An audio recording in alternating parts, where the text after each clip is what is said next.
Thank you. So we will be starting now. Good morning, good evening, good afternoon, everyone from around the world, to this Neurodiversity conference talking about shifting the paradigms in mental health. We are having it over 2 days, all of today and tomorrow, and we are focusing on 4 main sections over those 2 days. I'm Charlotte Wøller. I'm the chair of the Global Institute of Neurodiversity, which we launched almost 2 years ago. We've got over 12,000 members and supporters by now, and they're setting up in 18 different countries. So we're hoping for people from around the world, and you're very welcome to say hello and say where you're from in the chat if you wish. Our speakers will speak for about half an hour generally, and then there will be 15 minutes for Q&As, which you can put in the chat to get in. We have the 4 areas: professional development for mental health professionals, neurodiversity and mental health in the workplace, ensuring equity in mental health services, and supporting primary, secondary, and tertiary education settings. We have had over 2,000 people signing up for this. So there will be a number of people from around the world for each of the sessions. We have both neurodivergent and neurotypical presenters, a broad balance with that, as we're trying to do in everything. So for the first session, I'm going to pass the baton over to our moderator, Valentina Coco. Over to you, Valentina. Thank you for being here. Thank you, Charlotte, and good morning or good afternoon, everyone. I'm just here to introduce our first speaker of today, Simon Burry. He's going to talk to us about supporting long-term employment of autistic people through improvement and improved well-being. A little bit about Simon and his impressive background. He's a research fellow at the Olga Tennyson Autism Research Center and School of Public Health and Psychology. He is a clinical psychologist, and he has experience working with the general population and neurodivergent individuals. He's led several major industry grants developing workplace mental health tools, which are available as a manual, in-person training, or online training. And in addition to the industry work, he has also published 28 peer-reviewed articles and 2 book chapters investigating barriers and facilitators for autistic people assessing the workplace, mental health in autistic population, and intersection of social and clinical psychologies. This said, I'll leave it to Simon to start his part, and I will be monitoring the chat for any Q&A that comes. Thank you. Thank you, Valentina. Let me just share my screen. Can you allow screen sharing? We should have tested that prior to me speaking.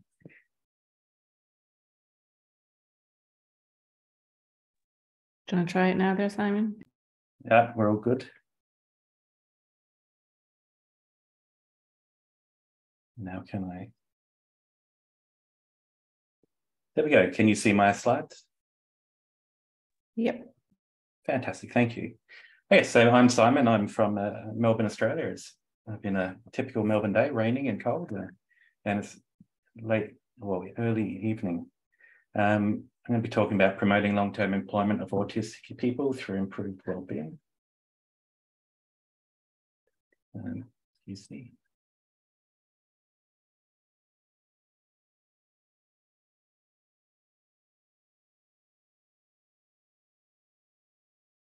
Okay, now so it's a little bit of information about AUTARC.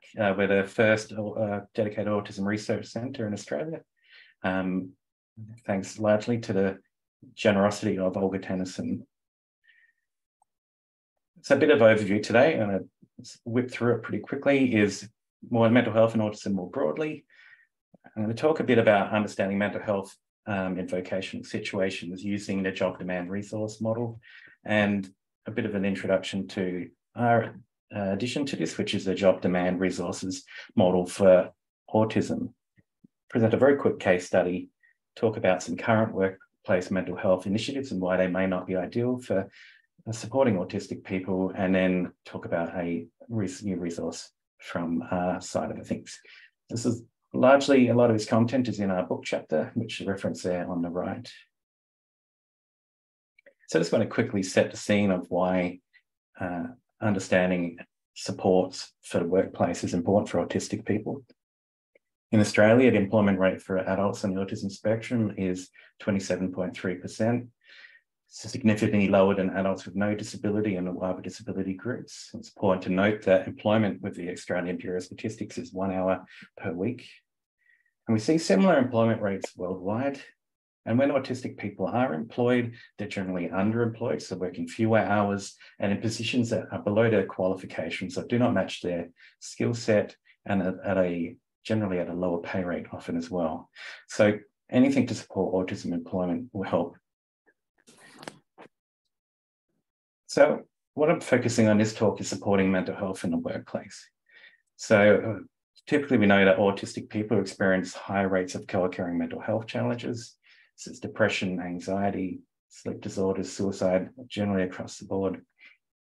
We also know from the general population that employment is linked to improved mental health and well-being, especially when moving from unemployment to employment or comparing unemployed people to employed people. We also know that mental health conditions in the general population are associated with greater absenteeism, it's not going to work, and poor work functioning through presenteeism, which is going to work when unwell.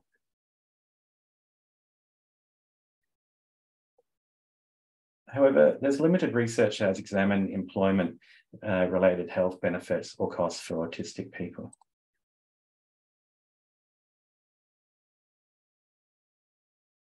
So what I want to stress is through this is, although pre-existing mental health challenges can spill over into the work, psychosocial job stretches within the workplace can affect pre-existing mental health and well-being, and may also precipitate the development of mental health challenges. Indeed, we know that long-term exposure to stressors has long been associated with increases in mental health disorders in the general population. There is limited knowledge on how organisations can effectively support well-being amongst autistic employees. In our book chapter I mentioned earlier, we propose that the job demands resources theory, which is a conceptual model of job stress that accounts for complex interaction between features of a workplace and employees' mental health, offers a conceptual framework for better understanding the complex interplay between mental health challenges and the work environment. So the theory posits a range of negative factors that may undermine performance and well-being at work, while also emphasising positive factors that encourage employees to flourish. The original JDR model was proposed to identify job stresses and explain higher levels of burnout across a range of occupations. And we build on this model to propose a new jobs demands resources for autism that we believe will better captures the experience of autistic employees. So this is the model, and all right, it's scary looking. I will go through it and hopefully it will make sense towards the end. So we've got job demands, personal demands, job resources, personal resources, negative workplace well-being, positive workplace well-being, and performance. So within the JDR model, job demands up here are any aspect of a job, physical, psychological, social, or organisational, that requires sustained effort and impact physiological or psychological outcomes. So job demands negatively influence performance by increased strain, which is reflected in exhaustion, anxiety, negative health, burnout. So thus, demands have a negative impact on mental health and well-being in the workplace. From the general research, typical job demands include physical demands, risks and hazards, role ambiguity or not knowing what your role entails, time pressures, workload pressures, performance and emotional demands, as well as social pressures such as workplace bullying and sexual harassment, as well as job insecurity. So based on prior literature on autism and employment, we propose the autism-specific job demands in our JDRA. First, autistic employees may experience heightened environmental demands compared to non-autistic employees. Autistic adults who are employed are often working in roles that are a poor fit to their skills, education, and expertise, and poor person fit and inadequate compensation may also contribute to sporadic work history and high unemployment experience of many autistic adults. So as well as job demands, recent reviews of the JDR theory have suggested that personal demands, which represent individual and non-work factors, may also contribute to negative mental health effects at work.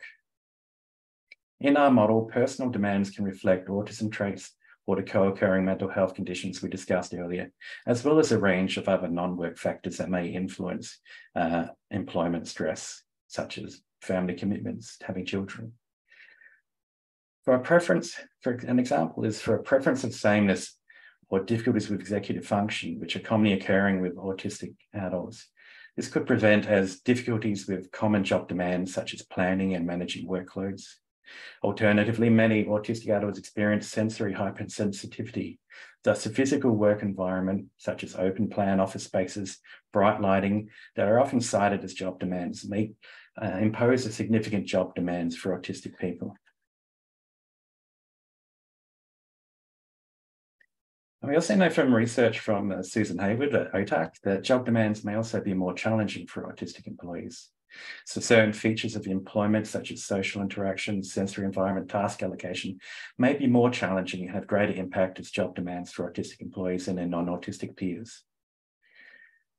Investigating social demands within the workplace, my research has found that social challenges and conflict within the workplace are more commonly attributed to the autistic employee than environment or workplace. And attempts to rectify challenges are also generally full of defeat of the autistic individual rather than changing practices within the workplace. We also know that job demands relating to social interaction in the workplace come at a greater psychological cost or are more demanding for autistic people. And from our literature systematic review, we found other demands that may include lack of support and understanding in the workplace and lack of workplace accommodations. But what's important to know is that job demands, both personal and job demands, are cumulative, which means they add up and come together. And it can mean that seemingly mundane jobs may become more difficult to manage, thus increasing negative impact on workplace well-being. We also know that in the general population, job demands have been identified as upstream determinants of mental health disorders, such as depression, anxiety, disturbed sleep, emotional exhaustion, burnout, and suicide.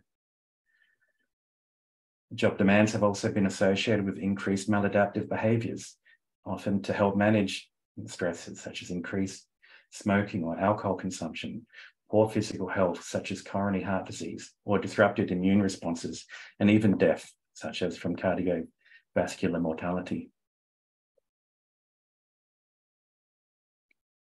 But it's not all doom and gloom. We also in the workplace have job resources. And job resources refer to any aspect of a job, physical, psychological, social, or organisational, that facilitate the individual's personal growth and development. Resources can positively influence job performance through increased motivation, which is reflected in improved job attitudes, such as satisfaction and commitment, and engagement, such as energy and enthusiasm. So examples of job resources in the general population include greater autonomy in a job, goal clarity, jobs that are challenging but meaningful, positive feedback, good quality relationships with supervisors and co-workers, and also greater job person fit. Job resources could also include employer resources or personal resources, such as mental health services, employment assistance programs, mental health training, workplace wellbeing programs, the nature of which and their limitations I'll discuss a bit further on. But autism-specific job resources may include access to an autism consultant or job coach who provides work and interpersonal support, and workplace accommodations tailored to the individual's specific needs, so the ability to wear hearing protection in the workplace. But early research suggests that autistic employees may not benefit from these job resources to the same extent. For example, although social support is associated with greater well-being for autistic people, the preference for and timing of social support as a resource for autistic employees may differ compared to non-autistic employees. So in our JDRA model, we also suggest that personal resources may play a significant role in supporting workplace wellbeing. Autism-specific resources may include autistic social identity and broader support from the ecosystem, such as family, community support, mental health professionals, as well as broader support from the employment ecosystem, such as capacity building for employers, supervisors, and ability to work autonomously within the workplace. So overall, the idea of the JDR model as it sits is to reduce job demands and personal demands and increase job resources and personal resources, with the idea of reducing job demands reduces negative workplace wellbeing and increases workplace performance, or increasing job resources increases positive workplace wellbeing and also buffers against negative workplace wellbeing, ultimately increasing enjoyment and work performance. And from some of our work, we see some of these factors coming to bear. So we know enablers within the workplace from this study is often could be personal resources such as organisational support, co-workers, supportive leadership staff, environmental modifications, job coaches and support staff. We also see some of the same challenges or barriers that could be demands within the workplace, such as social difficulties, work-related stress, or staff who don't have an awareness of autism or how best to support their staff.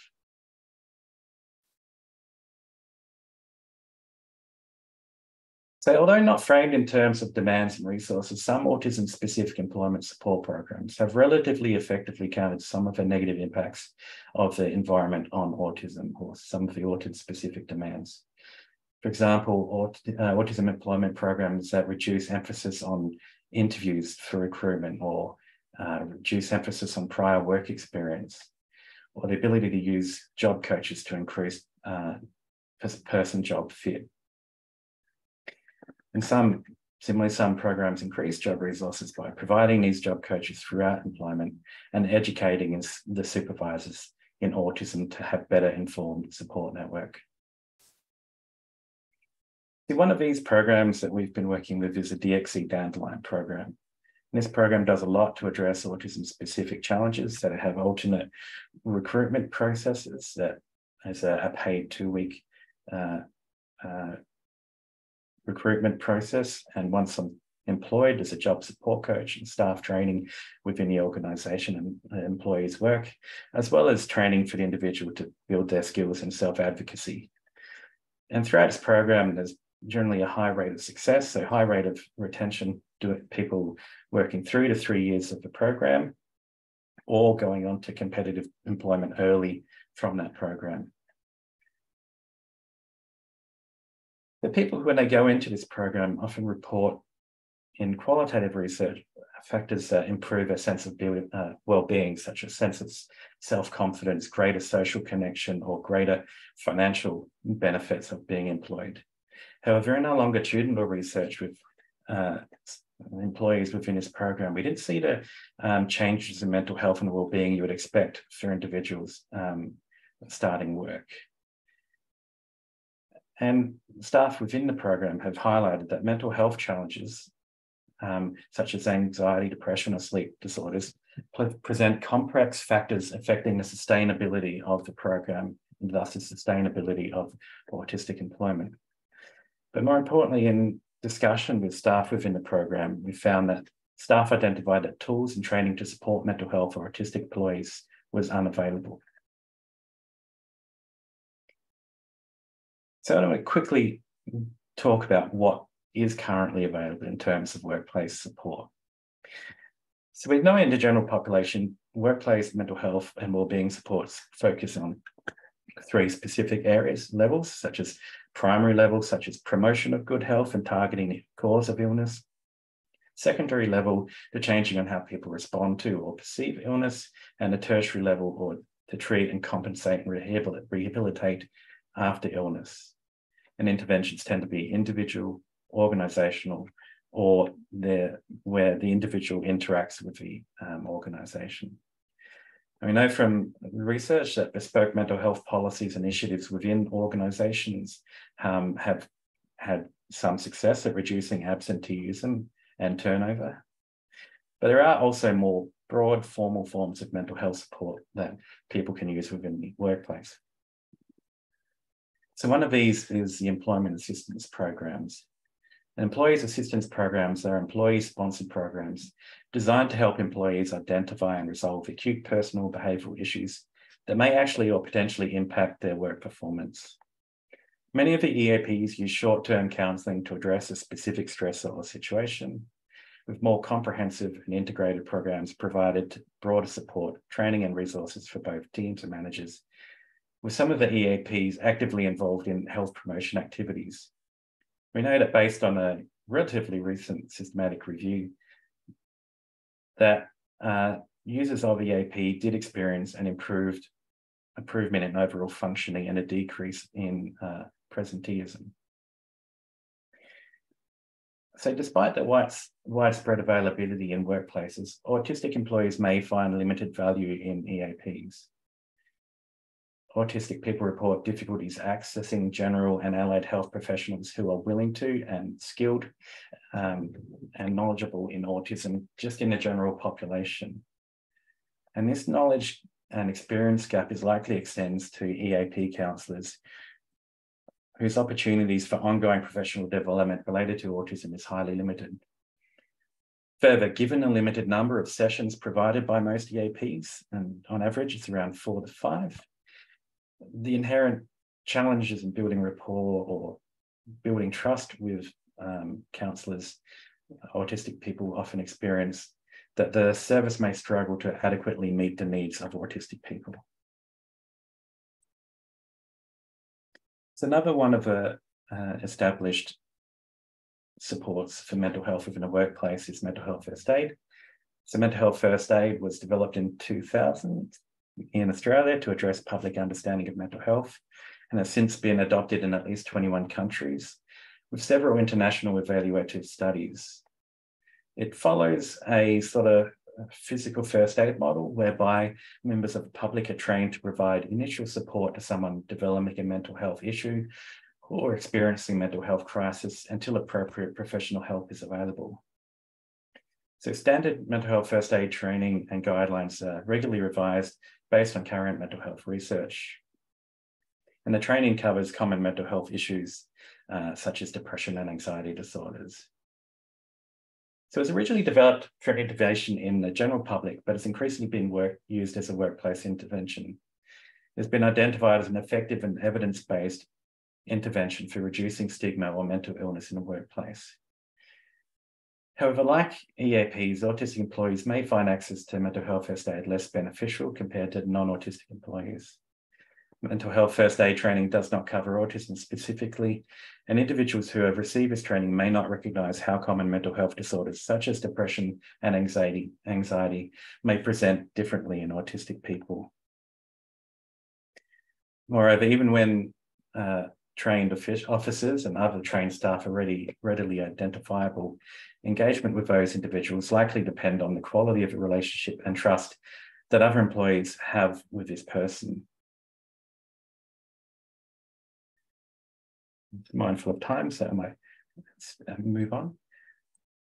So, recognising the limitations of services that are available to support autistic people in the workplace, we, in collaboration with DXC Technology and ANZ Bank within Australia, developed the Supporting a Neurodiverse Workforce and Mental Health and Wellbeing Resource Training Package. So this is available as a manual.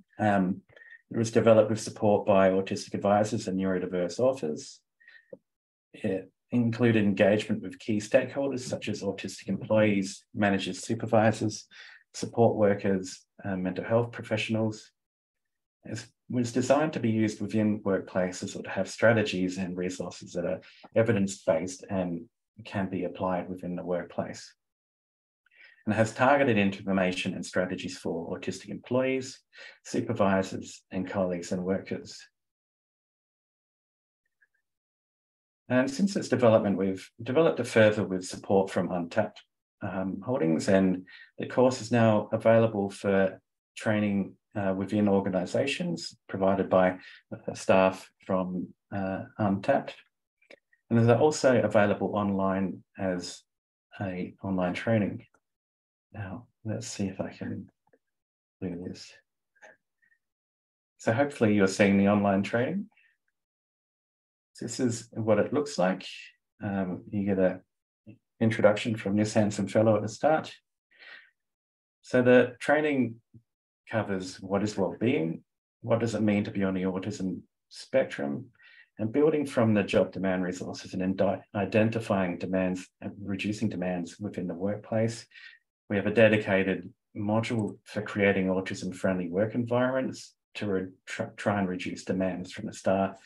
So this includes creating autism-friendly environments, improving workplace culture, providing inclusive workplace policies and procedures, and more obvious stuff around developing physical work environments that are sensory appropriate. Similarly, given the importance of stress as a downstream determinant of mental health challenges, we also spend a lot of time focusing on stress within the workplace. Before moving on to anxiety, depression, sleep and well-being, non-suicidal self-injury, suicide and suicidal ideation, and then some more information about providing and seeking support, as well as information in supporting well-being. So when people return from illness and go back into the workplace. So I'll do stress. How it's set up more broadly is that we have introduction and intended learning outcomes. So what we expect people to learn from doing each module. And then what we do is we present what stress is, for what anxiety is, what depression is, depending on the module more broadly. So what it looks like in the general population, what it looks more broadly. So primarily because autistic people can experience the same sort of workplace stresses as non-autistic people. Also to have greater buy-in within the workplace, because it provides more general information that supports the workplace, including videos, active elements. So what does stress look like in the body? What does stress affect your behavior? How does stress affect how you feel? And what stress might look like in others? And we also have throughout little ways of testing knowledge as we go through. We also have individual difference. Are you able to hear the audio when I play it?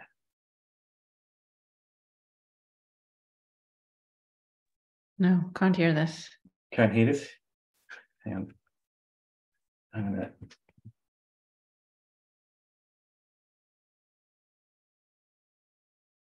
Let's quickly.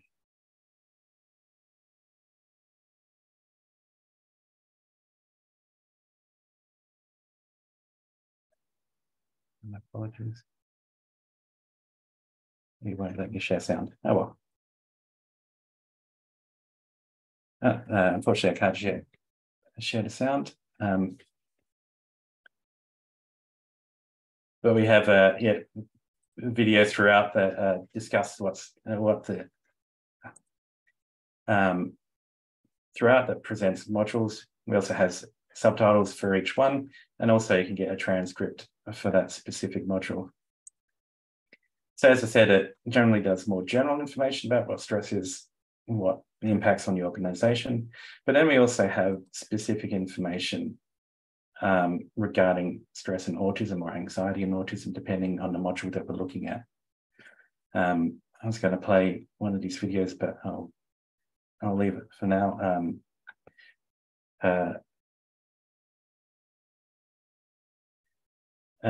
But yeah, we have video information throughout. We also have videos of lived experience, so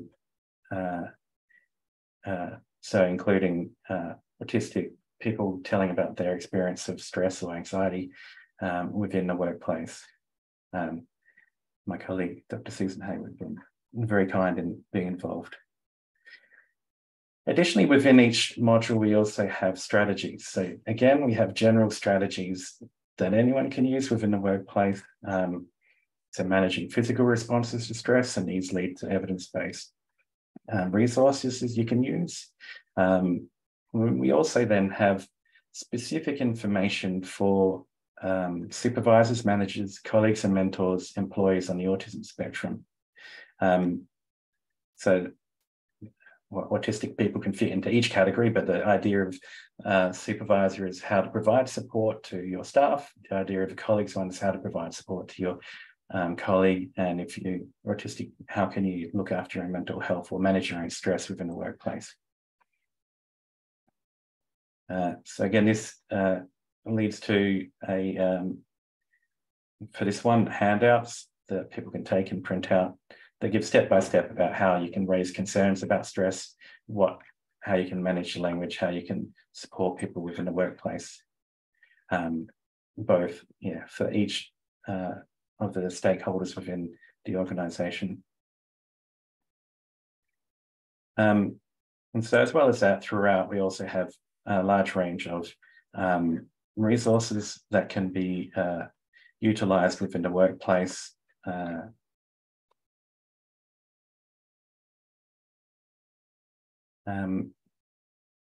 Including strategies for how to talk about and gain support for sensory support within the workplace. That's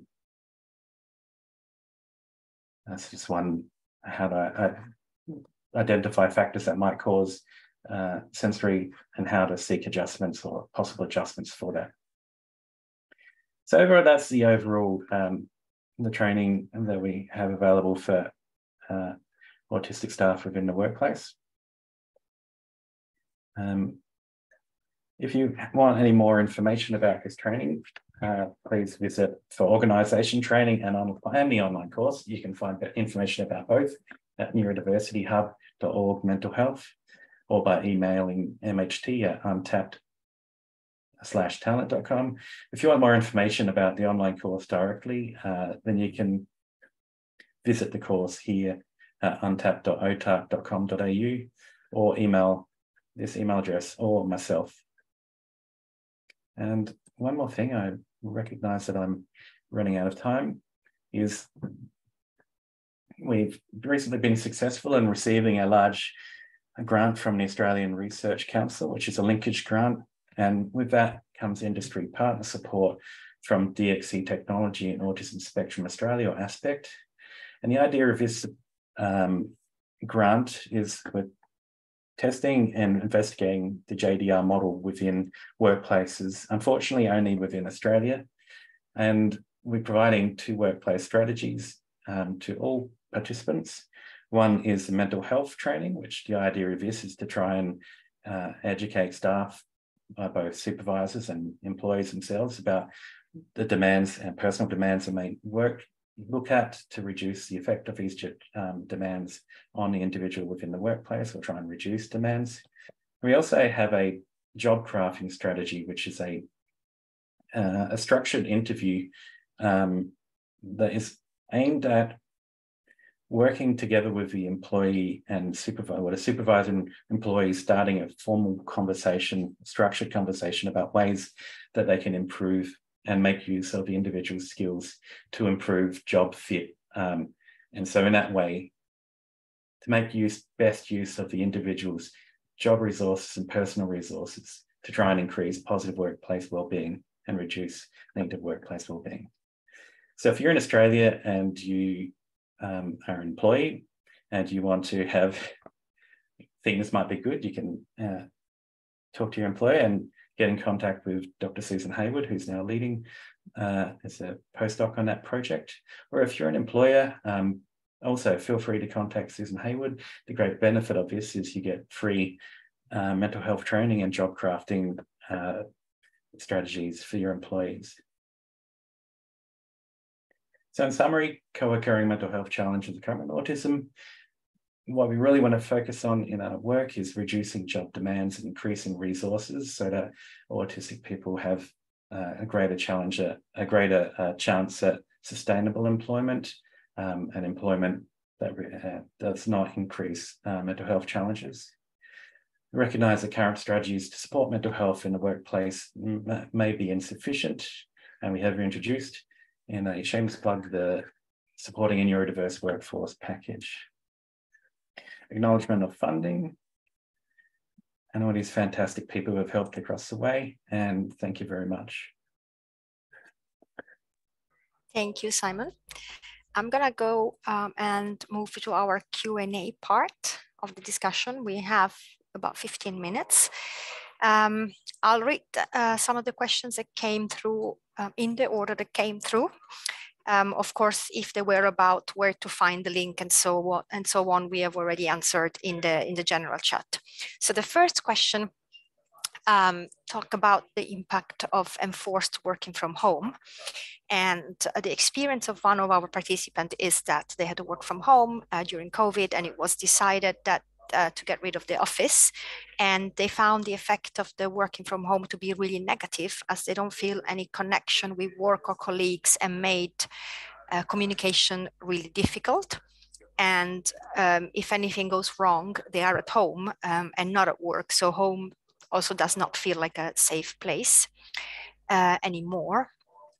So how do you feel? Do you believe that working from home can contribute to this and make things difficult? And do you have any suggestion? Most of my on this would be anecdotal, but I know I have heard similar things from non-autistic people as well as autistic people. The great suggestion that autistic people might prefer working from home is experienced positively by a lot of people, but people do also experience the same sort of challenges described there, that they miss a social support and social connection that can be so important in supporting mental health within the workplace. So I don't know too many general specific strategies, but what we sort of try and do is, what I've read so far, is to try and build some of those connections within the workplace, whether that's doing itself or encouraging the employer to try and build in strategies or tools that allows greater communication, but also trying to build in your own network at home. So I'm not sure if that answered the question very well, but that's at this point. Thank you. Thank you, Simon. I'm going to the next one, and it says, what, according to you, needs to be the role of governments and state municipal authority in ensuring diversity for persons with mental health disability in different workplaces? I think it'd be their role as in introducing and supporting policy and procedure that best supports diversity within the workplace and enforcing that. That might also include different ranges of funding that provide opportunities for employers to change business as usual to try and take on people from more diverse backgrounds and support them within the workplace. Thank you. One more. Could you expand on the concept of OCB, organizational citizenship behavior, please? Oh, yeah. Well, it's this sort of idea. I wish my colleague Jennifer Spur, who's from the business side rather than the psychological side, could help with this one. But it's the idea of how the individual believes how the individual fits within the organisation, how they interact with the organisation. So we have these beliefs generally around when we go onto employment that our employer is going to provide specific things for us, and we are engaged within the work and to support those sorts of needs. But if that sort of contract is not is not maintained, then the individuals within the workplace or employees are less inclined to be engaged with meaningful workplace practices and just go in and do what's necessary and leave. So it's more encouraging workplace factors or positive workplace behaviours. you. We have time for a few more, so I'm going to keep going. And we have another request, or another question, sorry. After disclosing the diagnosis to the management, I feel I'm still held to neurotypical standard, and I'm not sure how to ask for adequate support when I keep falling behind everybody else. Would this then come under managing expectation of what I can reasonably be asked to do and work on? Yeah, or it could also be we talk about these job crafting exercises, and this is also very dependent on how supportive the employer is in the workplace.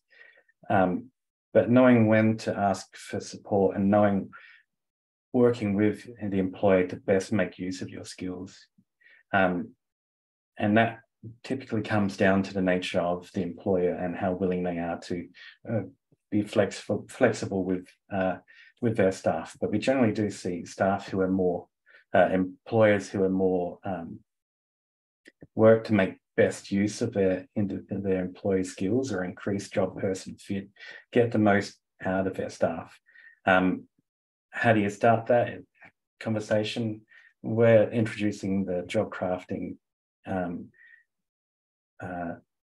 strategy, which is based on a measure developed with our colleagues in Israel, Inat Gal and her team, which is really structured conversation between the individual and their employer that identifies areas that people think they're struggling, where they need support, to build clarity around that, and where best the individual can build skills into their work. Yeah. Thank you. By the way, I want to say a lot of the question starts with thanking you and saying how fantastic the presentation is and how everybody is very excited to getting the material, and this is amazing and game-changing. I don't read them all for the sake of time, but I just want to point out that there is so many of those positive comments for you, Simon. So thank you very much. I really appreciate that. Yeah. The next question is about support for parents of neurodivergent kids. So do you have any focus on support for parents of neurodivergent kids?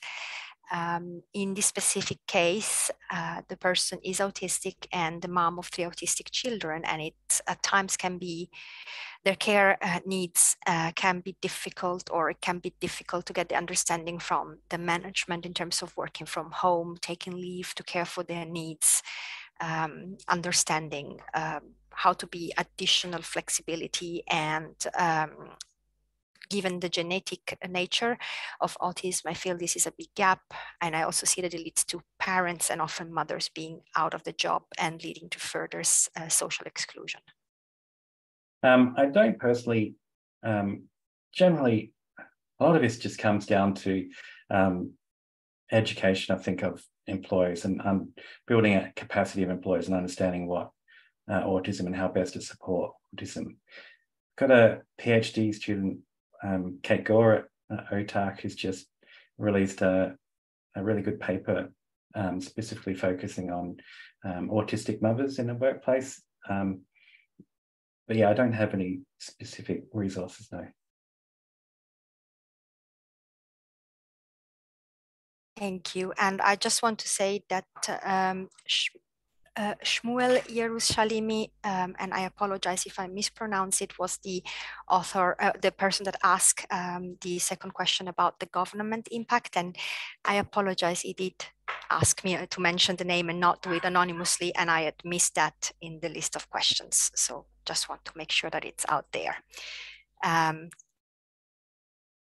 One more question here that refers to what tips would you give to an autistic person who wants to find a job and retain the job long term and be happy? I would, well, let's first say it'd be good to look for, if you haven't already, get in touch with organisations within your community that I know specifically in Australia, we've got the work we do, we've got resources at OTAC, or we've got other organisations such as Autism Spectrum Australia, or that have skill-based resources and tools that can help build capacity in applying for jobs, as well as tools how to approach employers. We have some of that within the training. I talked about how best to respond to job advertisements, how best to prepare for interviews for organisations that aren't doing more neurodiversity friendly recruitment, and then just getting as many resources and building as many connections within the community as you can, I think, is a good way to build a support network that can help when going to applying for jobs, knowing what employers are looking for and how best to apply for jobs and maintain jobs. Yeah. Okay. Thank you. We've got a few more minutes, so Simon, if that's okay for you, I would keep reading you a few more questions that came. Yeah. I'm going to merge two of them because they go together. And one is that what's been the feedback for the untapped info resources so far? And the other one is about your corporate training. Have you got any resistance from the management in terms of implementing it or during the training or even going for the training? What's been your experience so far? Well, the experience so far has been really, really positive by people involved, whether that be autistic employees or supervisors. So far I've done the training. We did some testing initially with autistic employees at one of the funders, and they were very supportive of the program. In implementing it within larger organisations, this is where it becomes a bit of a catch-22, because generally it's organisations looking to provide support for their employees. So they're often already on board when running the training, but so they tend to be quite supportive of the training, and the feedback so far has been quite positive. This also goes into the study we're also doing now is to really assess the impact of the training and how effective it is in workplaces.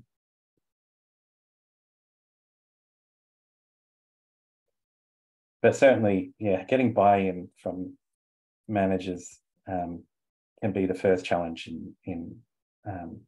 but as the neurodiversity movement keeps moving forward and the benefits of the human right aspect of giving autistic people equal access to the workplace becomes more prevalent in society, I think hopefully that this will see a shift and more people will more willingly come on board to do similar training to improve the accessibility of workplaces to autistic people. Yeah. Thank you, Simon. It's time for us to wrap up now and start with the second speaker of today. I just wanted to say that as a neurodivergent person myself, the session today, it's been extremely enlightening. I think I've never seen a course or even the outline of a course or a training and explanation on the topic that it's so well informed and detailed, and especially caring about the experience of the person on the other side, right? A lot of the training I've seen or even done, listened to, was very neurotypical centered, I would say, and this one really has the focus on us. And I think it's an amazing resource for anybody on the autism spectrum. And I would even say I need to explore it a bit more, but even with different type of neurodivergency, there's a lot that we can learn from that and can be applied. So yeah, thank you for sharing that. Oh, thank you very much. Appreciate it. Yeah. Okay. Yeah. Thank you.